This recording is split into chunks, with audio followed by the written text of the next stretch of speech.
Malawian Camera. Asambe bo,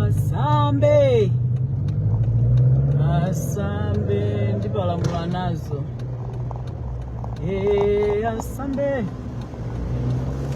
Asambe bo, asambe.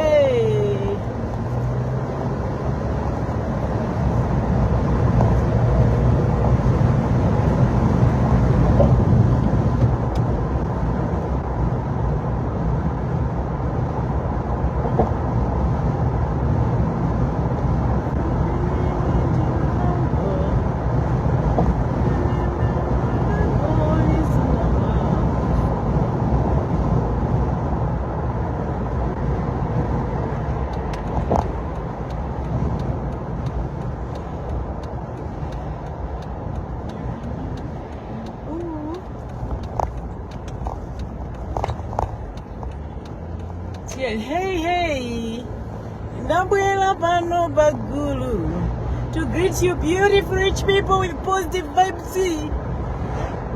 Mwasewera bwa? How is it going? How is it going? Are you in the same part? Thank you. You're a star. Appreciate you. Ladies first. I feel good. Karibu maungu ndipo inene napita ushauri kuti mapita ko maungu. Mapita ko maungu omaenda kugula zimene sinsakuziziwa. Ina nthu enafe. Mafunika tikamapita nshopu lemba ndithu ndipepala. Ndapita kuti ngagule maungu ndithu.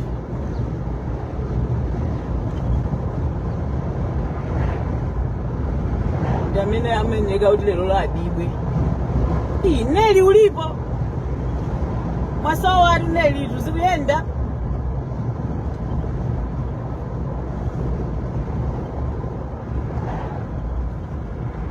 Tuma freedom tantu awawa kunoko. Skateboard tupakatika tipansewu. Zili bwino kuti mwasewera bwino. Neso ndasewera bwino basi. Ndiye yake basi. Life.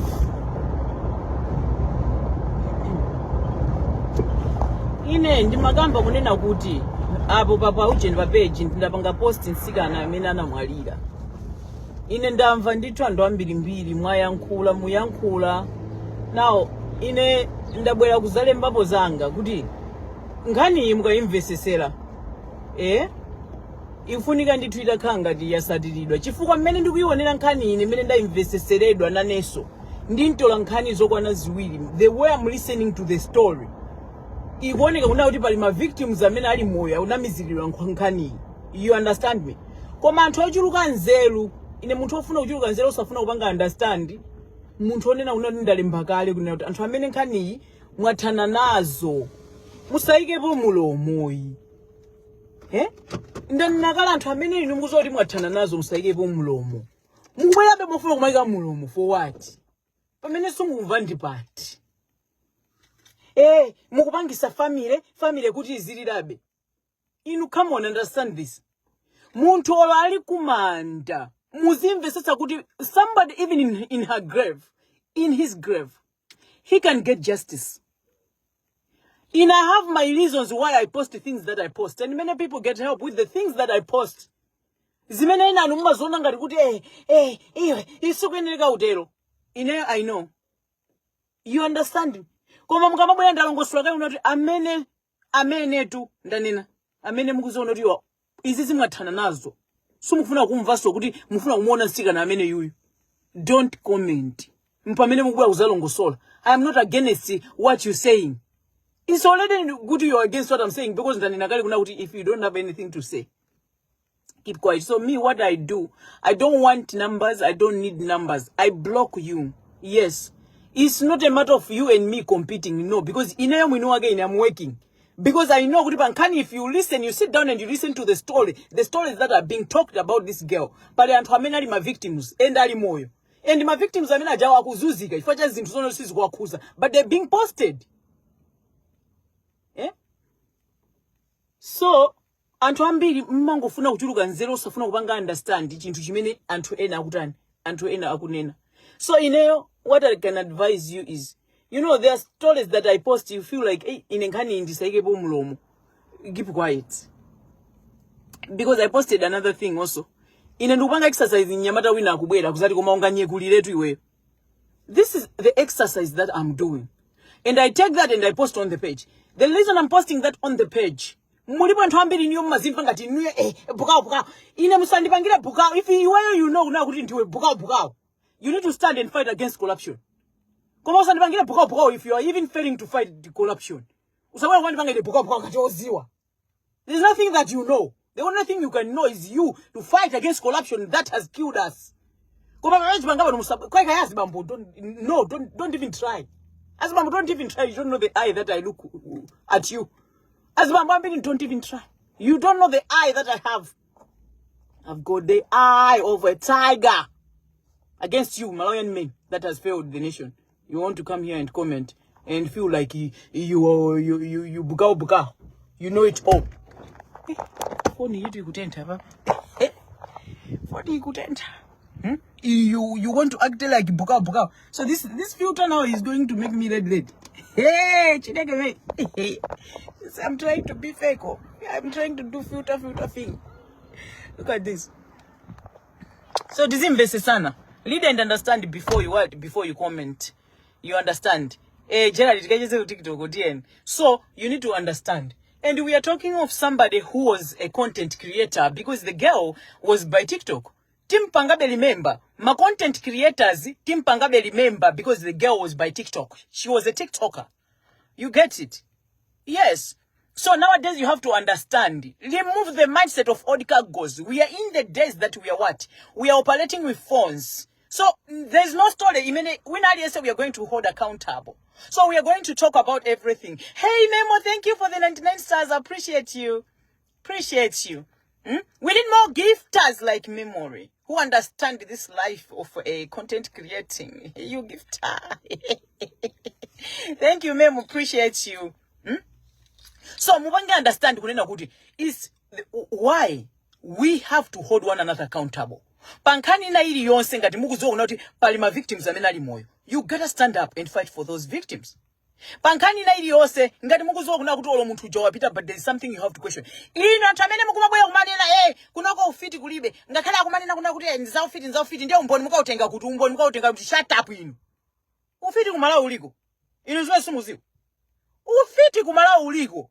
Office ina ili yonse anthu akhalira kusamba ndowa za samba. Ama kalira kuzuka usiku nkumapita ntengo kuti apite kwa singa ngakasambe. Akupanga amaziteteza chani. The star party is activated. Try to send stars. I can see the star party there. I am about to cut the live now on Facebook.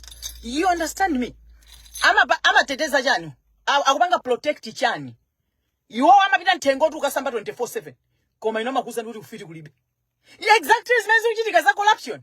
Iwo amakuza no saba usatani. Iwo alichikhalira mu office akuba. Zimene uchitika. Nditi sanga ino wake posted me. Ma comments amene amabwera kumeko. Wosana musatira amene yo. Amene yo ndi wa satanic. Kodi chimene yo mafunira ndi chani? Ati satanic ifo chono ndi matatu. Amene akunenawo mahule mabalage. Kunchito kwawo kuti apangidwe promote. Amapita mu office mwa bwana akagonedwa. Azimaya amene akundinena ineyo wotu. Anena ineyo koma iwo agonedwa achoka nyumba kwawo kwa azimunawo akamaka gonedwa mmabana bwana kuti apangidwe promote andinene wa satanic kifua cha body art imene ninazilemba pa tubipanga. I'm not harming anybody. So you see izinthu zina zimapezeka noti mukungolowa pena pake postenika kulowa tisama jajani palibepo pa dziko lapansi pano munthu amene ali perfect. Anthu awa amatinamiza wati achula adindo awo ndi anthu onena kuti anthu amene ayipisa dziko. Ndingana mwaona kunena kuti ine I live by history. Ineyo ndi I live by history. Ndingana mwaona kuti kunatuluka chi 67 point something billion chine china parliament. Kuba criminals daylight. You don't hold those people accountable and you cannot talk about them. Exactly nkani mene yachitika pompano yaphedo. Stunt. I'm not looking at a stunt in front of kuze nkani yaphedo. I'm looking at antu ena amena na kalachete atuluka. Azitulusa ku 23 mwana wa zaka 16 ali ndi mwana ali mmanja. Uku kuchilinde kuli mwana. Uku kulindani. Uku kuli mwana. Uku kuli mwana. And I don't you feel like, hey, it's hate. It's hate. Who hate who? Can't you see that this guy, what he's doing is hate? Ukasiye mwana. When you look, if you are responsible. Takani ni magani zodi mfufuze antonsewa wawa. Anawa mapasa chisamaliro. That's where we are intervening now. That's where we are intervening, and you are looking at it as hate. Amene mukuti hate ndino amene mukupanga hate. Kozi mufuna kuna kuti anaga ajasathandizike. Ife funa tiziwe kuti anawo sewa mapasa chithandizo. Pali pose pamene wapita atule mwana, apatule mwana. And we are talking about it. You are closing our mouth. You are saying, hey, you hate. I don't hate anybody. I am saying that nothing but the truth. You father the child, you're gonna take care of all of Anna Minu. The minor 16 years, instead of being in school, alipakoma nyamula mwana wako. Somebody who is an adult. And is easy, zikuchitika kwa mbili. Ena nuchabe sumula gwidwe. Mulipo ambili, chabe sumula gwidwe. Now, thank you for the stars, Bless Christopher, appreciate you. Now understand this. Do the right thing. That's what you have to do. We are going to hold you accountable. This is the year. Stanti yongati wakupanga stanti, it's none of our business. Kuma ina 30% chito. Pale ana amena chulidwa 16 years. Kulimwana kuina kuja kwa kuti. Kulimwana kuina kwa segu uja we want to see kulikodana osewa. Is he giving them a support? That's what we are looking at. Child support, that is what is needed. As Mambambiri, you are running away from responsibility. Ana kuzuzika. Yes, I stand up for the children. And I am going to hold you accountable. Ndemu ziziwa mkamapanga zintuzanu ugogozo yere kido kunjako. If it is ibweresa nditu, it's not hate, but we want to hold you accountable. Enough of you getting away with this stupidity. That's what we are talking about. It's not, hey, you're always angry. It's not angry. Understand what we are saying. We want to hold one another accountable. The fourth generation that is coming, asazabeza uchisiru menu wachitika. Judiciary yatu ndio vunda kulimbava. Ma criminals, amena kwenye kakale kundende. Osa yankula, ndeti sa yankule suza wantu handale oiba. Alo isakali 67 billion. Imene in 5 months atu wakuvote. Igatani. Mbava zinzi criminals that are supposed to be in jail, but we are failing to hold them accountable. And zikamanga kwa mukuti kwa bangira sanje muntu ngabangira sanje muntu okuba amena wene kokakhala kundende kumangidwa. Don't close our mouth inu. Let us hold one another accountable. It's a simple thing to do. We call ourselves, oh, we are God-fearing country. We know God. Do you know God? God is a God of justice. So we hold them accountable. That is the justice that God wants. And God is going to be happy with us. In so doing, He's going to change our country. You get it. If you don't get it, then forget about it. In a one mkansi lo bamba na bai. Malawi, Camera.